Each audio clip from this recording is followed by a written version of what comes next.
Well, it's another day here with Wake Up with KC. And today I'm going to talk about because I love music. Growing up in the 80s, I just loved all the genre of music that was out there. And I have a very special guest that has been in the music, had a very successful music career, opened up for The Clash, Blondie, and she went through a transformation through music. And now she shares her story with us today. Please welcome Ananda. Hi, Ananda, welcome. you did a great job with my name. Thank you. It sounds like a Mediterranean delicious dish when you speak it. I want to try it. Uh, you do. It's a beautiful name. And you shared with me just a moment ago what that means. Can you share that with the audience today? Sure, yeah, I'd love to. So it is a Sanskrit word, and it means Ananda means the divine origin of bliss. So it's not like bliss is just being happy, but it doesn't disclude that. But it means that the source of creation is in a state of Ananda, that it is blissful and consistent no matter what is going on. It doesn't fluctuate with the movement of all these different experiences that we go through in life. So my name is Ananda Shakti, but I just keep it short for people. Shakti means power and energy. So it means the energy of the divine bliss that sees creation, that sees only bliss in everything, that doesn't have two eyes, that has one eye, that sees everything as part of creation. So that's the name, and it was given to me by my guru. So when that happens,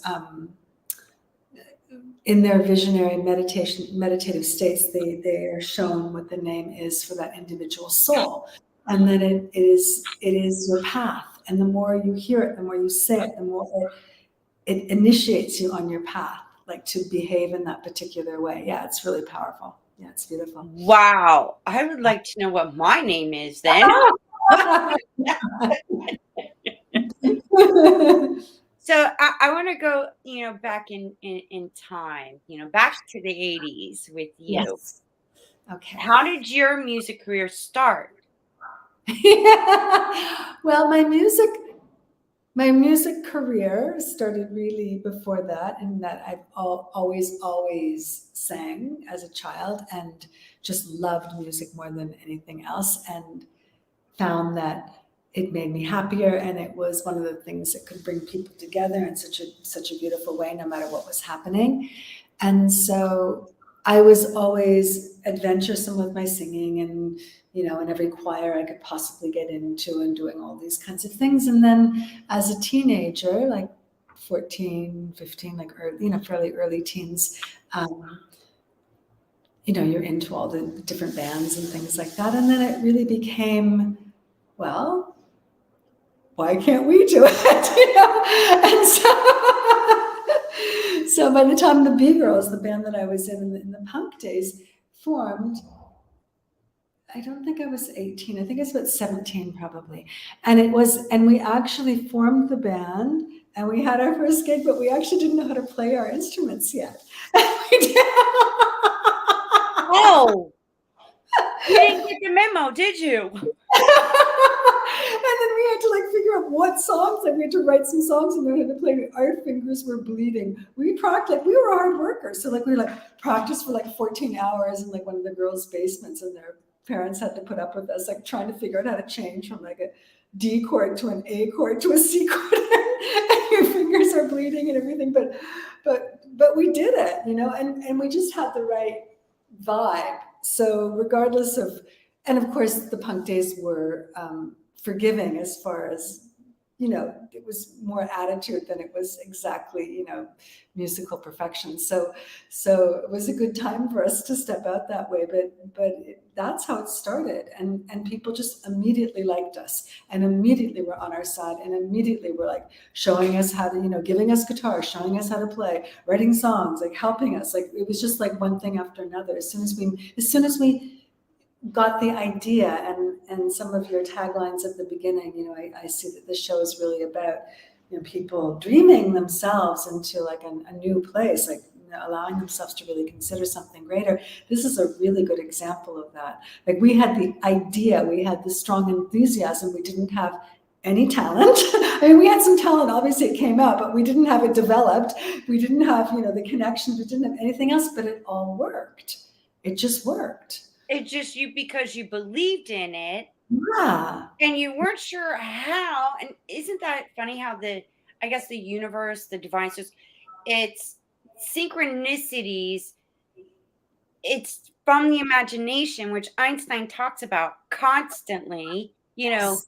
through, his Yes. lifetime. And just like trust the process, just knowing and believing just from that thought. Yeah. And you add the energy, the Yes. emotion to it, and just go with the flow. Things are, it's like a magnet coming to you.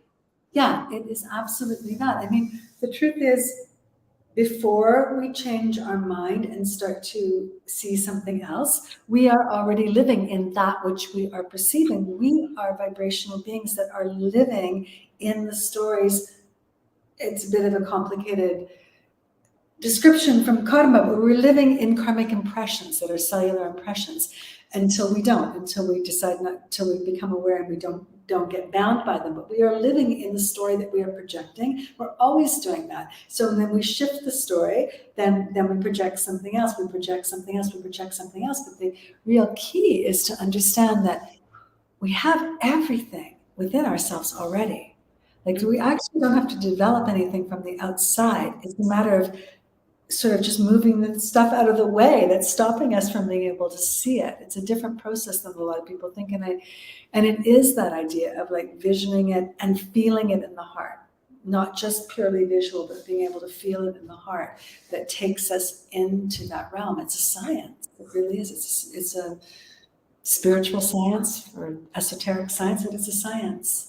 I think that's like what we call like that spiritual awakening, and everybody goes through it when I guess the soul is ready.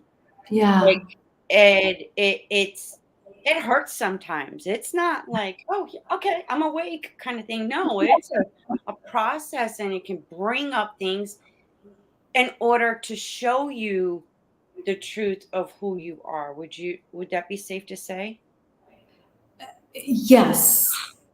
As we dig deeper, as we call more light into our experience of who we are consciously, then that which is obstructing the light has to move out. So again, it's like if you think of it as just a balancing of energy, it's really helpful if we don't get so personal about our experiences, if we can see them more as energy that's being moved in particular ways.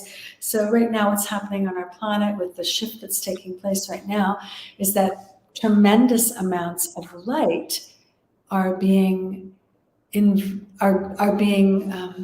hard to find the right word, revealed to the collective. Before this happened on individual levels. Now it's happening on a collective level.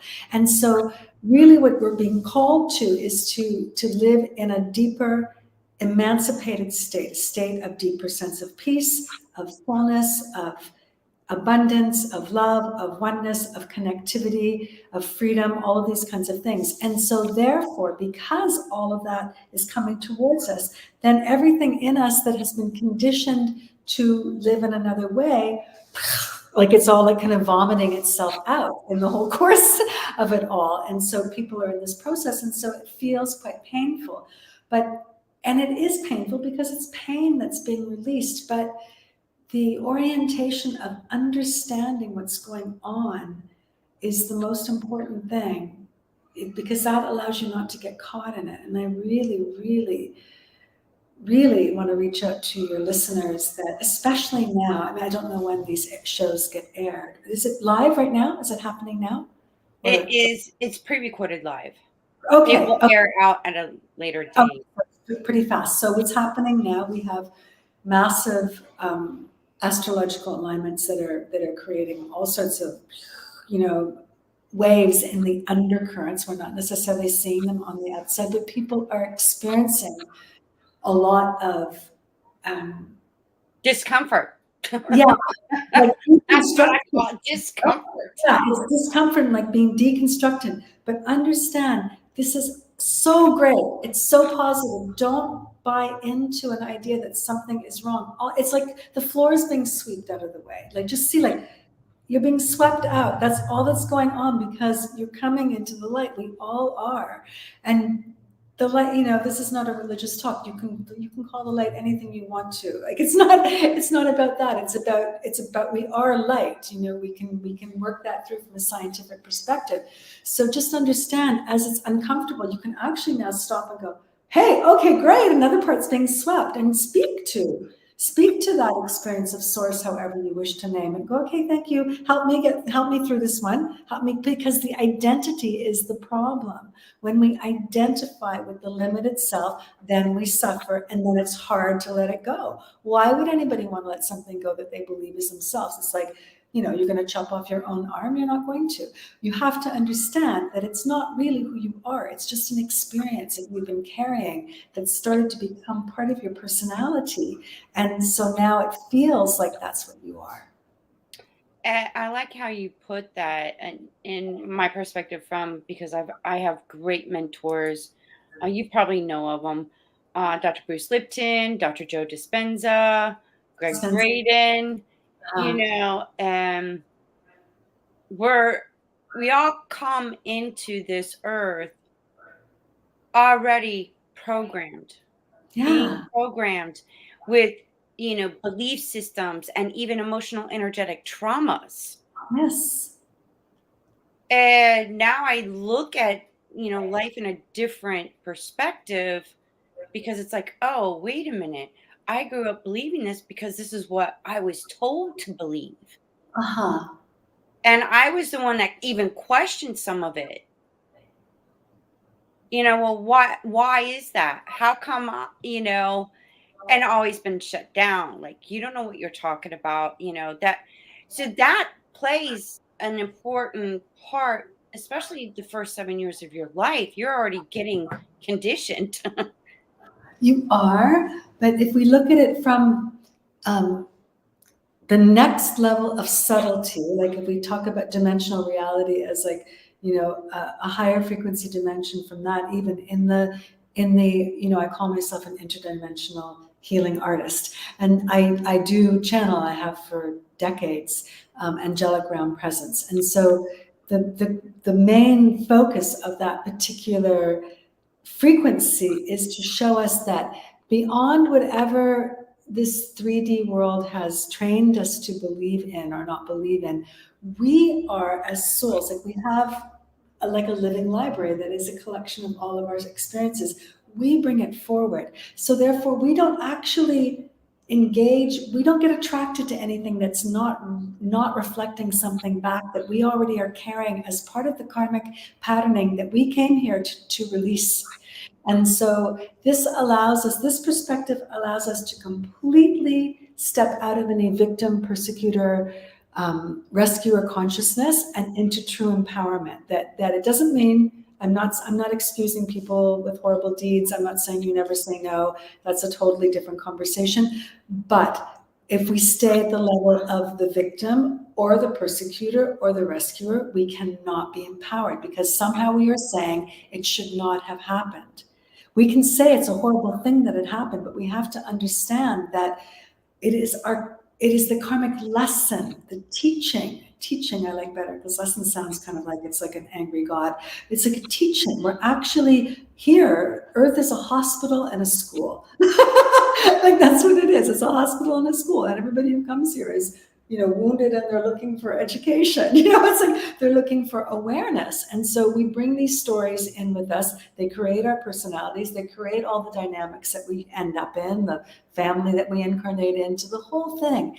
And there's wisdom in the recognition of what it is and the transformation of it. And when we can understand that it is between us and creation, not about us and society in any way, then we become liberated. Then we really become free. Wow. I love how you put that, because life is just to explore and experience, and your Yeah. soul came here to do just that. Yeah. And there's nothing wrong. And again, I'm not saying terrible things are not terrible things, but it's not like something should not be happening. We have to understand why it happens. There is always a teaching in it, and it's not a punitive teaching. It is an artistic expression of energy that is taking us into more and more subtle realms of ourself, regardless of what it might look like on the outside at times.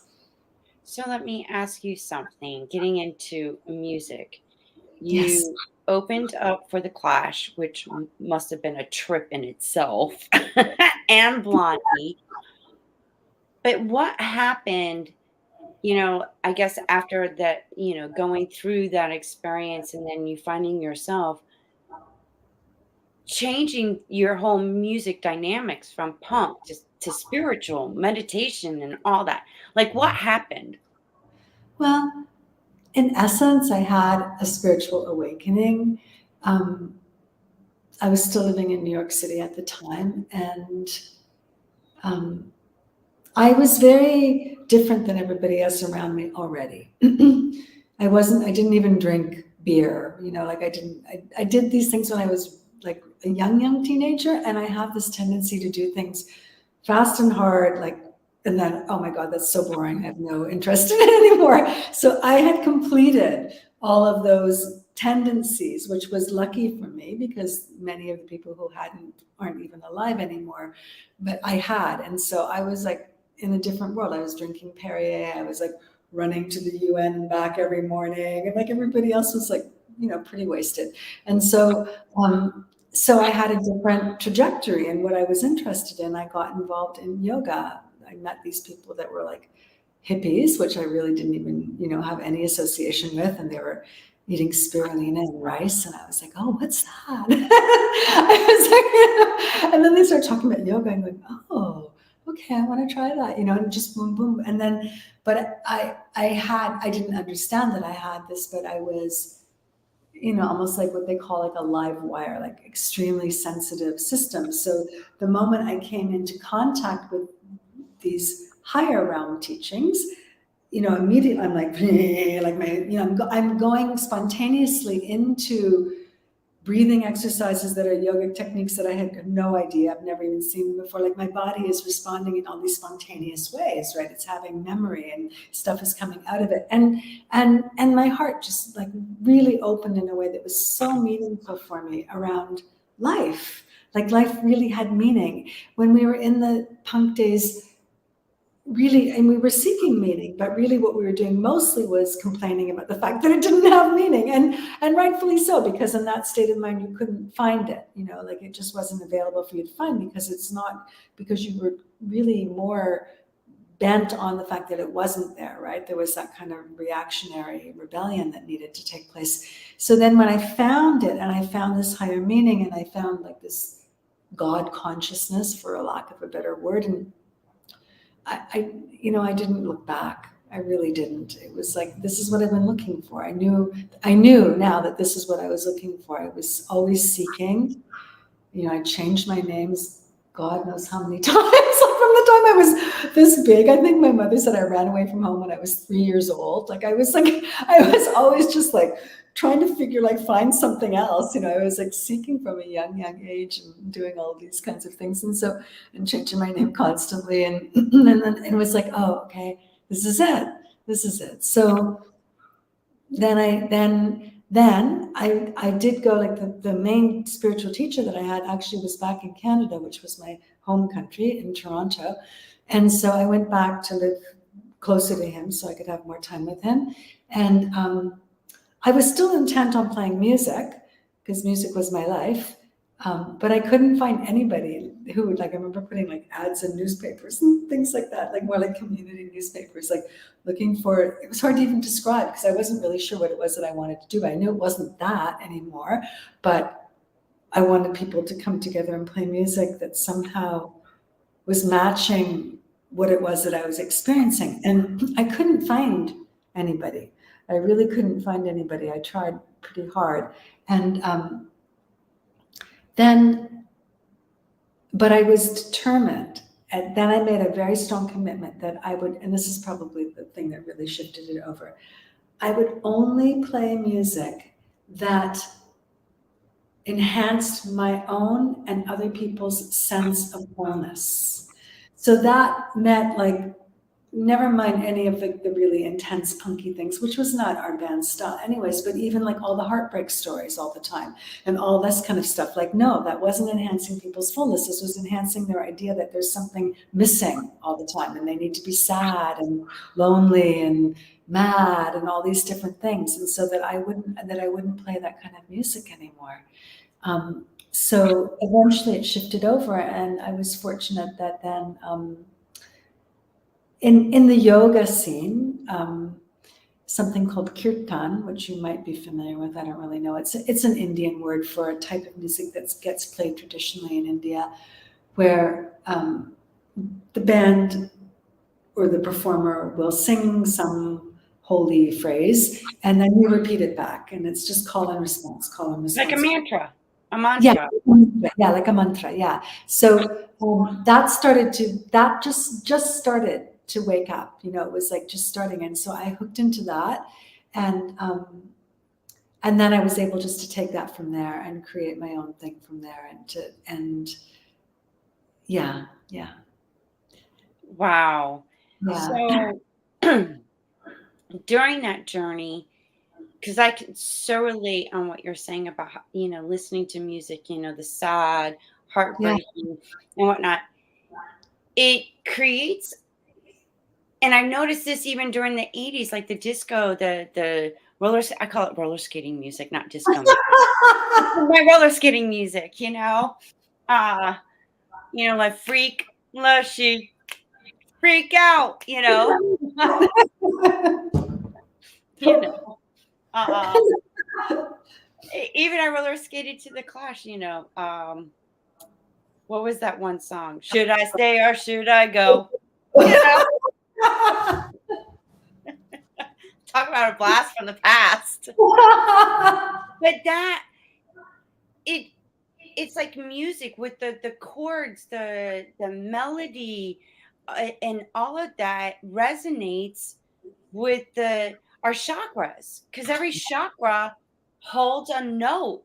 So when you're hearing it, you're hearing all these notes that are vibrating with your chakras. It could either get your chakras moving and get that kundalini going, or you could be sad, angry, or happy through music. Through music. Well, okay.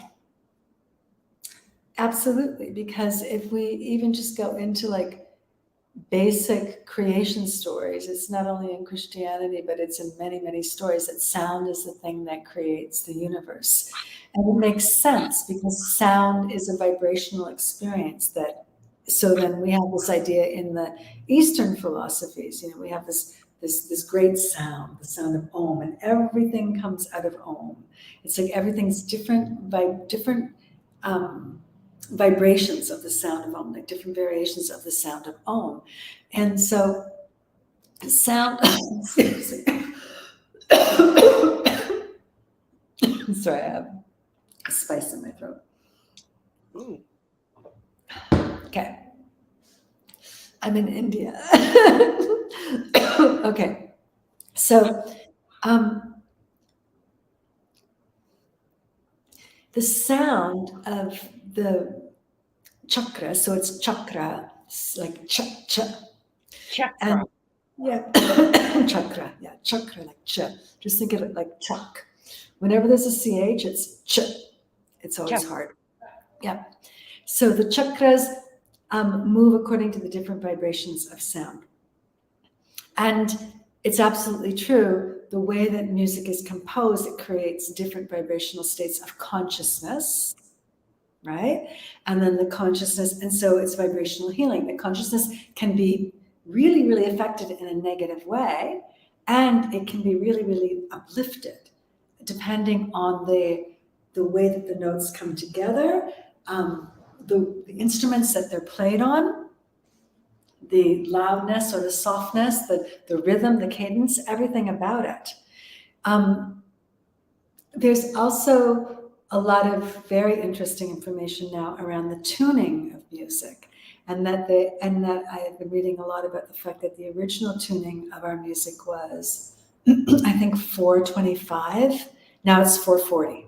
Universal tuning is 440.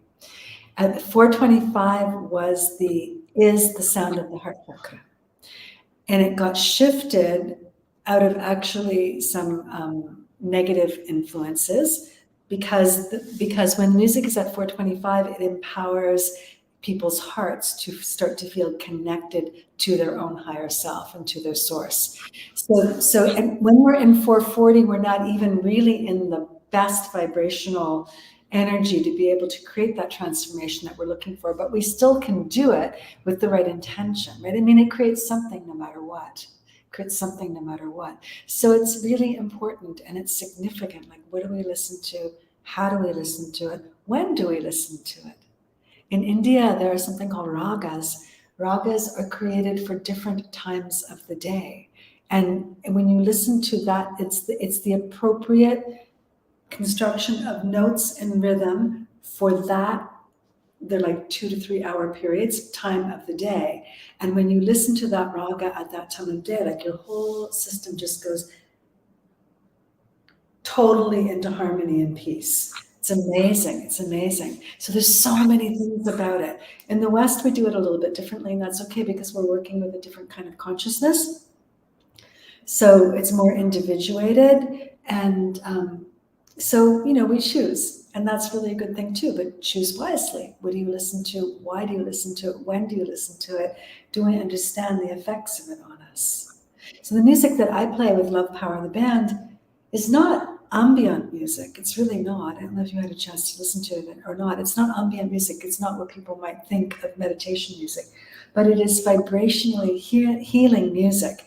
And the words, the lyrics are all channeled pieces that are coming from the angelic realm, and they are designed to help people move into states of love with themselves, with themselves.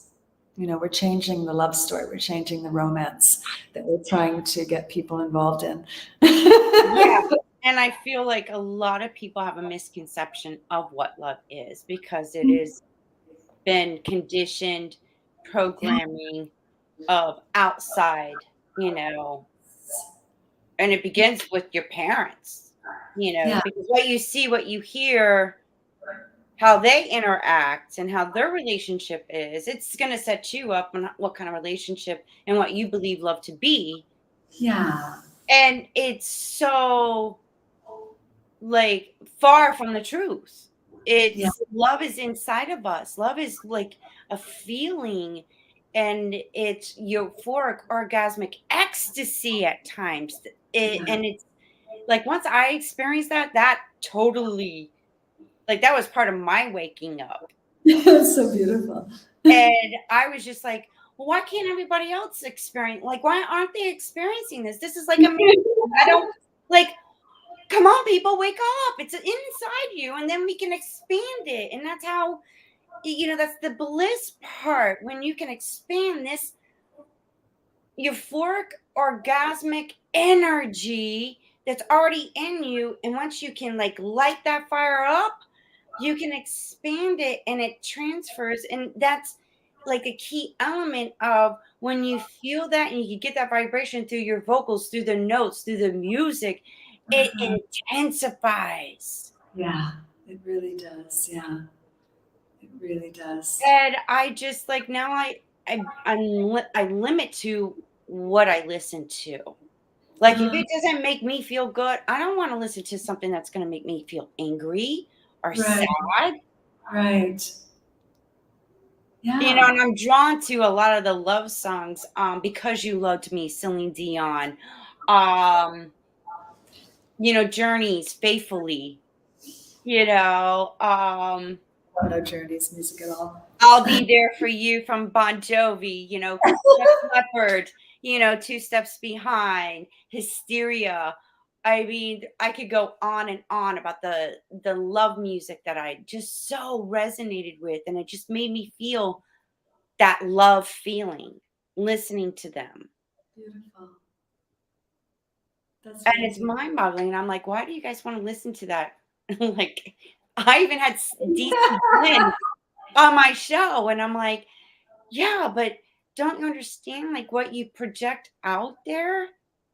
You Yeah. know, I would rather do music that's sending good vibrations out that would spread like fire than negative music and all that, like, more of a hate, like a hate, negative energy that spreads like cancer. Yeah. Yeah. Yeah. But people don't just, I mean, my personal feeling, my personal experience with life is that human beings are all innately in a forward process of evolution and seeking some kind of love and harmony and oneness and integration. That when people are acting in harmful ways, it's because they actually truly do not know what they're doing. Even though they might know, okay, I'm killing this person, but they actually don't know they don't know what they're doing. So uh, that's a bit of an extreme example towards somebody playing music, but it's like people just don't know. They just don't know what they're doing when they're doing that. They just don't know. They don't know the effects of it. If they knew the effects of it, they wouldn't do it. They don't think of the consequences. It's like No, they're not really thinking at all on yeah, a conscious awareness level, like, "Hey, if I do this, this could cause harm." yeah, no, no, no. They're not thinking because you see, the ego is is an experience of separateness. That's what the Mhm. ego is. And so it doesn't really, it's not easy for it to consider something else. And it also is a very insecure thing. So if it's getting some grandiose, if it's getting some acknowledgement for what it's doing, or if it's getting some sort of revenge for what it's doing, then it's content, it's happy. But it doesn't really think of long term. It's a very reactive faculty. And most people are in the, I guess, the mindset and the program of, being victim, or they're constantly in survival, Constantly which in, stems from fear. yeah, constantly. Well, our society has been designed to keep people in survival mode, in victim mode, in fear mode. I mean, it's the way that it's constructed. In romance, like in that way that where it's a destructive kind of a thing, where like you need the other person to complete something in yourself, rather than it's like something that you come together to share. And so therefore, there's always that feeling of emptiness, that feeling of longing, and that's just the way people are affected right now. They just are. So this time is the time to wake up from that. That's really what's going on. And everybody is in their own ways, in their own rhythms, but that is really what's going on, is the waking up to realize that even though it seems so real while you're in it, the truth is it's actually not real. It's not necessary. It's a story. I mean, even I read something, I saw something flash on my phone today. The earth has 8 billion people now. What are we going to do? I'm going like, what? Like, what's your problem? Like, there's plenty of food on this planet to feed everybody. There's plenty of everything. This is just such a game that's going on. But it's like, I'm like, really? It's just like whatever fear that possibly can be, instigated is what happens. But that's the way that the ego functions. That's the way that fear functions. Misery loves company. Fear loves company. Yeah, Right? tell me about it.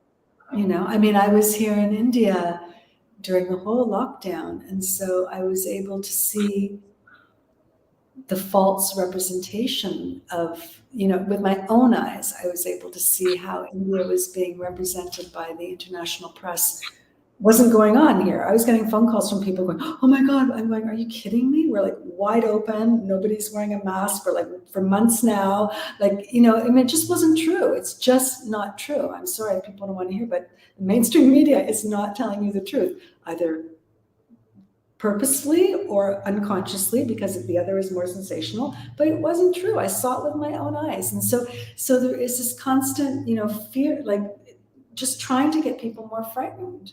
And even when we were having a bad time here, the last thing in the world you need is people sensationalizing stories to make it even more frightening than it already was when people were really concerned. Like, who does that? What does that? What does that is the question. What does that?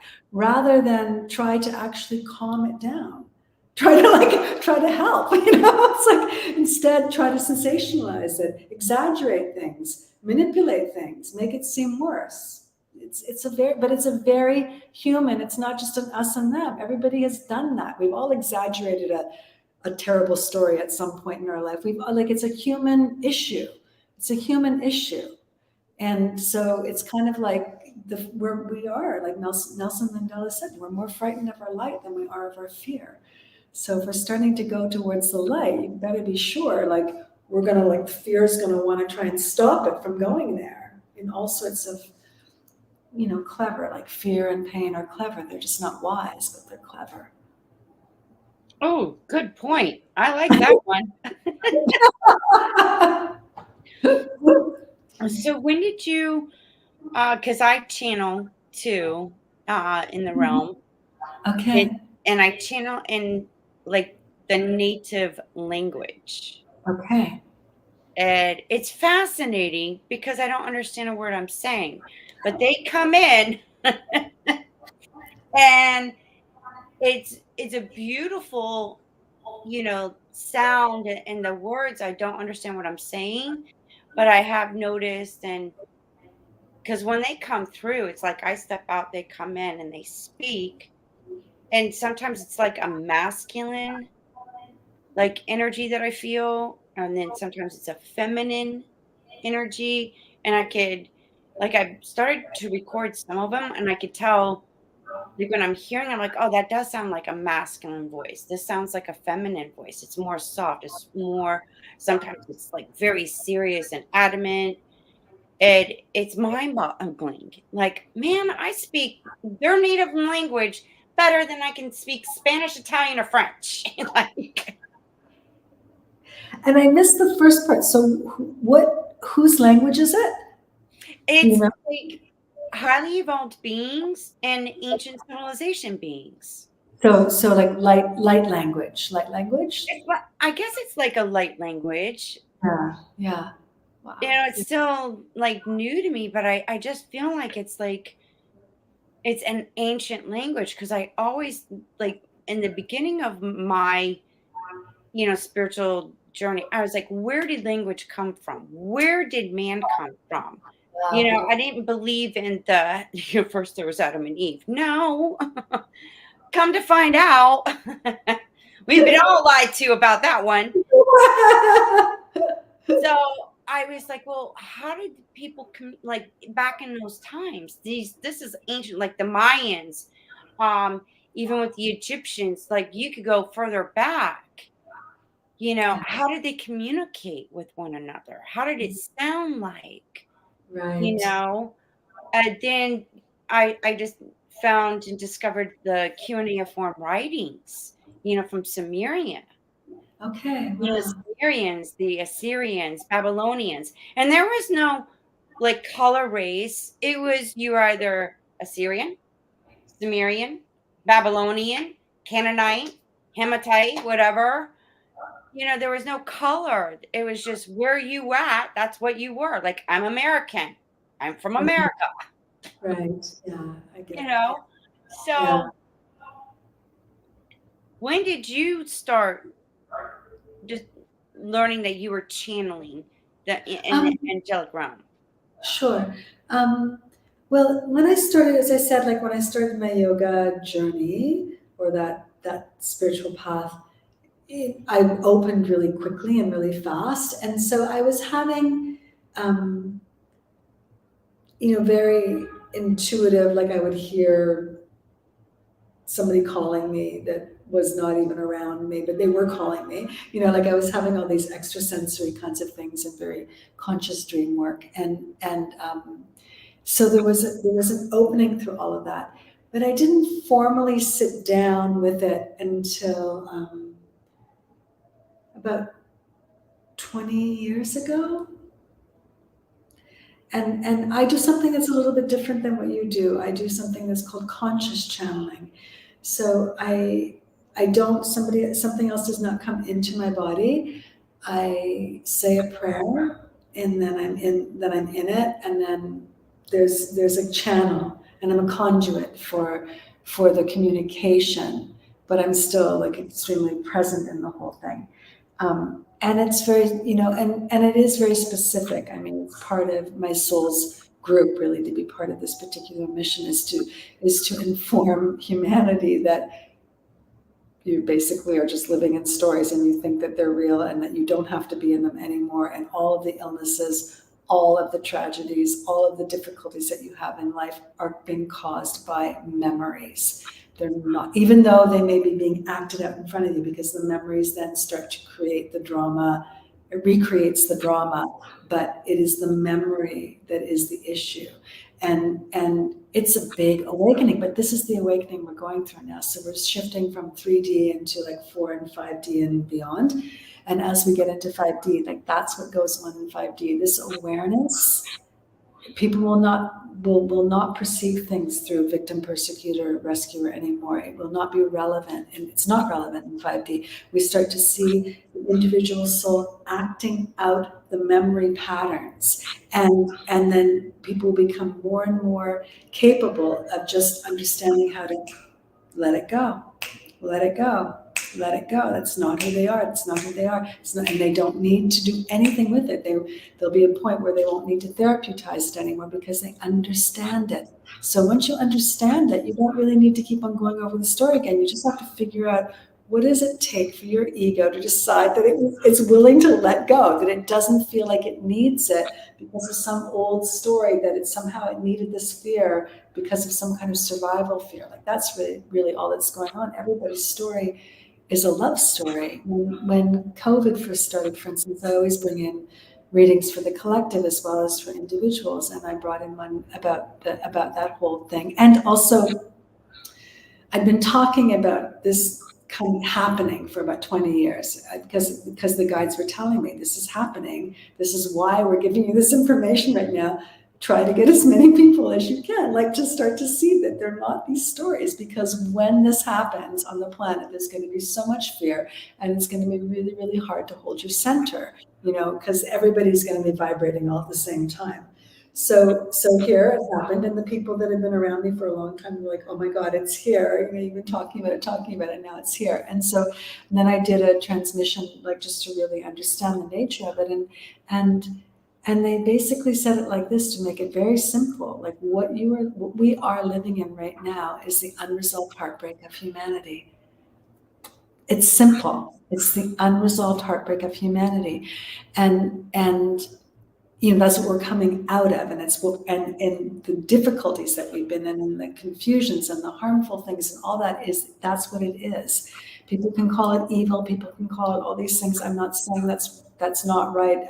There's nothing wrong with descriptive words, but basically that's where it comes from. It comes from this unresolved heartbreak, and the soul knows instinctively that it's supposed to be whole. So when it's not whole, when it's living in tremendous trauma, then it will try to grab, it becomes totally materialistic. It'll do anything to try to fill itself up because it knows that it's supposed to be full. But it can't get there in an authentic way because this is unresolved heartbreak.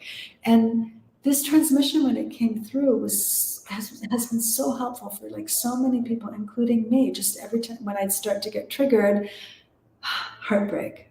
It's heartbreak. It's heartbreak. They're doing that because of their heartbreak. Okay, that I can relate to. Some of the other things I'm like, what? What are they? Like, I can't relate to the actions. But it's caused by heartbreak. That I can understand. And everybody can understand that, and that's why it's such a helpful perspective. We might not be able to understand like a person's actions that we feel are just like so out of control, and everybody's got their own versions of what that might be. But we can understand that it's being motivated by that. And then you have this instantaneous kind of compassion. Doesn't mean you don't take action, but the action will not rob you of your own life force energy. It won't be a victimized action. It will be an informed action. And also will be not projecting onto the other person that they um, that innately there's something wrong with them. Maybe there's something wrong with their act with their behavior, but something wrong with them, because that's what humanity has, that terrible, you know, terrible tendency to do, just to like to throw stones, to really like it's Oh, that's something. been going on since our creation, honestly. Yeah, it has been, and it's actually stopping now. I mean, it may seem like it's worse than ever now, but all that's actually happened is that it's just become more obvious. It's just become more conscious. Everything that we're going through now is going on all the time. Well, It's history repeating itself. It just took a different form and a different timeline. That's it. It's yeah, that energy, that trauma, energetic, emotional, energetic trauma that's been yes, passed down yes, our yeah, our creation. yeah, yeah, absolutely. And all of the things that people felt over this time, there was so much conflict, families, everything, blah blah blah. But it was already there. It didn't get created by the circumstance. It got brought up to the surface by the circumstance. It's actually a tremendous gift, because now we can look at that and say, hey, do I actually really want to behave like that? Like, is it actually really what I want? Like, it's an opportunity. All of it is. And we are coming out of that egotism. I was watching Eckhart Tolle yesterday on Russell Brand show. It was a really good one. Just a little clip, and he said, um, "It's people, like he said, yeah, there is. I've actually never seen him get so political. Not Russell Brand, Eckhart Tolle. He's usually just like consciousness, right? But he got started to get really like he got Really? to I've never seen him do that before. yeah, it was really interesting. And then he said, but and he said, and yes, there is going to be a great reset, but it's going to be a big surprise to the people who have already been trying to organize another reset. It's not going to be anything like that at all. He said, it's basically it's the, I'm paraphrasing now, but it's like death of the ego. That's what we're birthing, is that we are the ego that we have known the ego that we have known is finished. It's actually already finished, but we're catching up to it. And that's what's happening. And it's like people are scrambling because they didn't even realize that they had an ego. Never mind the fact that now it's over. And then what do you do with that? And so it's a lot of catch up. It's a lot of catch up, even for people that have I been know, like and I live in Florida, and we have a governor that's, is going to stop the woke. That's what he calls it. And I'm like, what? Can't stop the woke. Once you awaken, there's no going back, dude. I don't know what to tell you.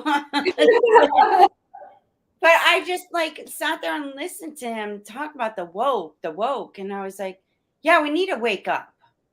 Yeah, It's time to wake up. yeah. It's time to wake up. And I have another mentor that I so love. Edgar Casey's one of them, but Dr. Wayne Dwyer. Mm. And I like love listening his voice. I listen to his books. I got the audiobooks from him. Okay, yeah, And The Wish Fulfilled. yeah. Okay. And there's a statement that he says in one of the audios. It's like my audio meditation, because sometimes I like to just listen and get that Sure. reinforcement of what I'm hearing to go into Yeah, my subconscious. yeah. And here's you can either be a host of God or the ego of God. Huh. It's your call. Yeah. I was like, Yeah. well, I want to be a host. Like I am like I don't want to say God so much because people have just distorted it in Yeah. that It's way, but yeah. this divine essence, this Yeah. greater intelligence that Yeah. keeps my heart beating and I don't have to think about it, keeps my lungs Yeah. inhaling and exhaling and I don't have to think about it. Yeah. Like, wow, when I started like really getting my head around that, like, yeah, this thing that's in me, I'm connected to it. And I happen to be a female redhead that doesn't look so bad. Actually, it looks really good, especially, you know, in time, what we call linear time. I'm like, wow, like now I like falling in love with this human being. Beautiful. And it's like, I just want, like, why can't we as a human race get this? Yeah, It would make a huge world of a difference. yeah. We are, and we will, and when there's a certain momentum of energies that have been really, uh, in control of a lot of the controlling energies. And they're not so, from the way that I understand everything, they're not so eager to change. But it's in a process now of them being kind of taken out of their positions of power. When they're out of their positions of power, it will be a lot easier for the collective and the individuals to make those change, because the systems will not be designed on that frequency. Because when the systems are designed on the frequency, it's very hard, unless a person has already, put a lot of time and effort into understanding um,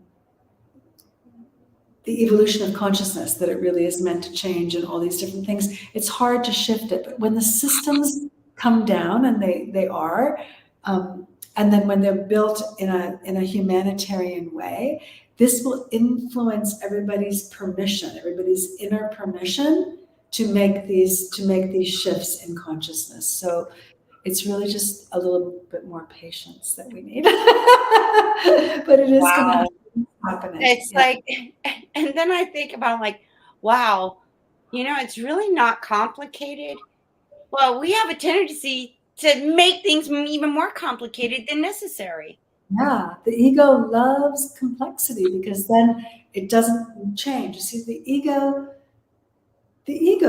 so if speaking from a Vedic or a yogic perspective, you mentioned the word Kundalini before. So the Kundalini is the dormant spiritual energy that gets awakened and then reunites us with our supreme consciousness, right?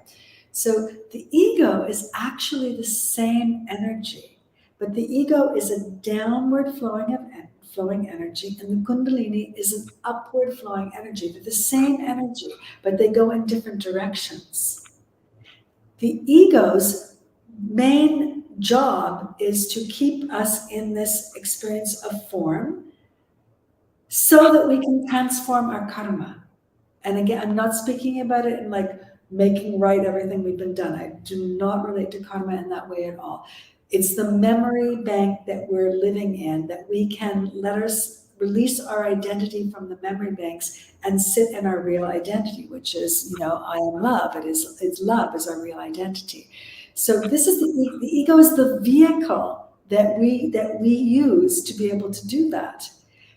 The problem with the ego is that it gets weighed down by all the stories, and also it experiences itself as separate, and it believes that stopping something from changing is the way to keep it safe. So it will try anything to stop something from changing. It will try anything to stop it from changing, because it believes that's the way to keep it safe. And so the Kundalini energy is totally different. It rises upward, and it's the whole idea is kind of to shatter all these false realities and then sit us in, a cosmic truth of who we are, which is this experience of love, like the way you were describing it. And so it's just like, but the ego likes complexity, because the more complicated everything gets, and I don't know if you do your healing work for other people, but I've been doing this for decades. So many times I'm sitting there and I'm channeling, and I can, it's like, it's so clear. I'm not saying this from an egoic way. It's just like the information is so clear, and I know the people enough to know that it's really clear as well. And then you just watch them just plateau off in all these complex stories until like they're missing the point. And then it takes a while to come back down around again. I can't tell you how many times I've had people like 10 years later, 15 years later, oh my God, now I understand what you were trying to tell me. Like back then, I get it now. Like I'm like, or even like the sessions that I do are always recorded. Like I've listened to this 500 times. I swear they never said that before. It was never on that recording. I'm going, it was always there. It's like, Oh my but God. you couldn't hear it. Like the ego would not let you hear it, but until it got to its position of being comfortable with letting it go. But so we can thank it. Thank you because you've given me this body. Thank you because you've given me a vehicle to be here and to experience life. Life is beautiful, and to have this possibility of transformation. But we don't want its fear. We're trying to refine the ego now. We're not ego bashers anymore. That's an old paradigm type of Yeah. spiritual thing. Now we're trying to refine the ego. We're saying, hey, come on along. It's great. It's wonderful. You gave us a body. We have these senses. It's enjoyable. We can enjoy people, food, places, everything, and all of this. So just let go of your fear.